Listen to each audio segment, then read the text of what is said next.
ઉના શહેરમાં આવેલ ward number 9માં Ramnagar ખારા વિસ્તારમાં ચોમાસા દરમિયાન રેલવેના નાળા નીચે પાણી ભરાતા રામનગર ખારા વિસ્તારના રહીશોને લોકોને તેમજ વાહન ચાલકોને અવરજવર કરવામાં મુશ્કેલીઓ પડતી હોવાથી આ વિસ્તારના લોકોએ ઉનાના ધારાસભ્ય શ્રી કાળુભાઈ રાઠોડને રજૂઆત કરતા ઉનાના માન્ય ધારાસભ્ય શ્રી કાળુભાઈ રાઠોડે ચોમાસાની ઋતુને ધ્યાનમાં લઈ અને ખારા વિસ્તારમાં રેલવેના નાળા નીચે પાણી ભરાતા સ્થળની રૂબરૂ મુલાકાત લીધી અને ધારાસભ્યશ્રીએ તાત્કાલિક ધોરણે વોર્ડ નંબર 9ના નગરપાલિકાના સદસ્ય શ્રી ભોળુભાઈ રાઠોડનો સંપર્ક કરી સ્થળ પર રૂબરૂ બોલાવી અને તાત્કાલિક અસરથી પથ્થરના ટોળાના ટ્રેક્ટરો મંગાવી અને પાણી ભરેલા ખાબોચિયામાં પથ્થરો નાખી રસ્તાનું લેવલિંગ કર્યું હતું, જેથી લોકોને અવરજવર કરવામાં થતી મુશ્કેલી દૂર થતાં વિસ્તારના લોકોએ, રાહદારીઓએ અને વાહન ચાલકોએ રાહતનો શ્વાસ લીધો હતો અને રામનગર ખારા વિસ્તારના લોકોએ ધારાસભ્ય શ્રી કાળુભાઈ રાઠોડનો આભાર માન્યો હતો.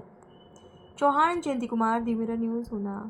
હાય, હું છું ક્રુઝિન સિંઘાનિયા. આપની આસપાસના સત્ય સમાચાર જાણવા માટે જોતા રહો ધી મિરર ન્યૂઝ અને હા, લાઈક અને સબસ્ક્રાઇબ કરવાનું ભૂલતા નહીં. Thank you.